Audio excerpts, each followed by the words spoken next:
So I had somebody ask me what was the startup cost for a bounce house rental business or a water slide rental business. So I wrote down everything here. If we start with the licenses and stuff, so my city business license is $125 to start, and then it's $75 each year to renew. To file for an LLC in Utah, where I'm at, is $54. Insurance, so bounce house insurance, when I was doing it, I think the minimum was $1,800 a year, and I've heard since it's more like $2,200 to $2,500. And the way they do insurance in bounce house rental businesses is based on sales. So I think a lot of them, it's right around 7-8% of sales is a good rate. So if you did 100 grand in sales, you should be paying about 8 grand or so in insurance per year, and a lot of them require it up front. Let's see. The next thing is a website. So, and that's, a lot of these costs are all over the place depending on what route you take. So you can do anything from a Google business site that's free, like I did, or you can do something automated like Bouncy Castle Network or ERS, and they have really cool software where it basically does everything for you, and those are cool. So they take the calendar, you go, it schedules it all for you. It's pretty cool. It takes a deposit. Those are cool to look into, but they do cost money. So I think they're around $150 a month or so. Let's see. And then if you get into a bounce house business, you need a vehicle to haul them to houses. If you can, use what you have. If you have a truck, try putting them in the back. If you can get them in the truck bed, and you get pretty good at it. If you put a blower in front of the tailgate and kind of tip the bounce house in, it seems to work good. So I just had a truck, and then I used a trailer that I had already, and you can do open or enclosed. I think I started with enclosed my first year because I had one, and then I could store them easily without taking up garage space. And then it kind of evolved from there, and I got an open trailer in a trade, and I liked that, and just store them in the garage, and then I can place them the way I wanted. And then after a couple years, my third year, I had a trailer made, an open trailer with 4 foot tall sides, so a lot of the work is lifting up the bounce houses and getting them to stand up. So if I could limit the amount of work I did, I liked the 4 foot sides, and I could kind of lean it up against the front of the nose of the trailer, and I didn't have to lift it from the ground up the whole time. And so I liked that route, and I could be in and out of a rental in 10-15 minutes. So the startup cost is kind of unique because you kind of go modifying and finding easier ways as you go. So you need a truck, a trailer, a box truck, something to be able to deliver the bounce houses. The next thing you need a place to store your bounce houses. So you can use your garage, an enclosed trailer, a storage unit, a warehouse, depending on what size of business you are. But you need somewhere to put them, so you gotta think about that. I used my garages.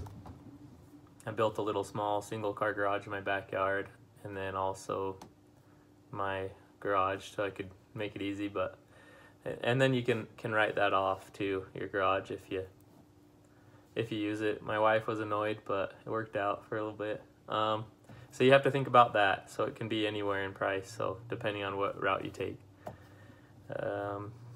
Next thing you need is equipment. So to move your bounce houses, they're heavy. So 300 to, I think my heaviest one was 600 pounds. Another thing you need is a hand truck. So my first year I started out with a $35 Harbor Freight hand truck, and I quickly upgraded and got so there's a black one from Tractor Supply that's a little bit taller, wider and bigger wheels, and that one's about $160, and that one's a good one to start with.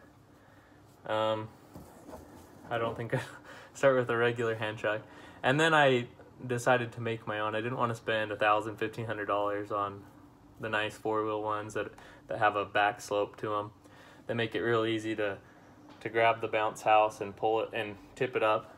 So I made one, and it was about for 4 tires, and I welded it all together. Had a guy that cut me out some plates with the CNC machine, and it was about $150, $175 with the tires. I think the tires were the big expense, but I made one and it worked really well, and I made a few more so I could have some more when I'm moving around, and my brother helped me my 3rd year rent them, and it was nice to have him have a big one and me have a big hand truck as well. So that's something to think about, and you can start with small and you can get a better one as you go. That seems to work out. You also need stakes, the right size stakes too, depending on your unit. Straps when you roll up the bounce houses, extension cords, cleaning supplies, tarps. There's a bunch of supplies that you need to think about, and those are, I don't know, if you put a dollar amount, I'd probably say $500 to $1,000 if you buy like a blower and all the supplies you need. And you can kind of, as you increase your inflatables, the more you get, you can kind of add extension cord and the things you need. So that's kind of, I like to use the revenue that I'm making and then reinvest it and buy more stuff and kind of grow the business. So and the last thing, the most important, is you need inflatables. So you need bounce houses and water slides. If you watch my other video, you can see which ones I'd recommend to start with. Water slides and water combos. Those are kind of all over the place in price. So you can get a bounce house for, if you buy used, you can get a bounce house for really cheap. Like just a regular bounce house is anywhere from $1,200 to $1,500, or even $2,000 for a new one, a 13 by 13 or 15 by 15 one. And then water slides can be anywhere from $2,000 to $5,000 for the size that you'd probably want. And water combo is about the same. I'd say right around $2,500 to $3,000 is probably the sweet spot for a good water slide bounce house. Let's see, it looks like I have all the prices covered. If you have any other questions, I think I tried to think about everything, and all the prices are going to be different for your area, and there's a lot of different factors what route you choose to take. But I'd recommend just starting, use what you have, and then kind of grow from there and make your life easier. So buy the thing that makes your job easier. Get the nicer hand truck. They even have electric hand trucks that are way cool. Yeah, now I have a mini skid steer with forks, so I move my bounce houses that I sell around with that, and that makes my life way easier. But if you have any questions, comment below. This video is based on a comment, so if you guys have any questions, and I can try to answer them the best I can. And thanks for watching.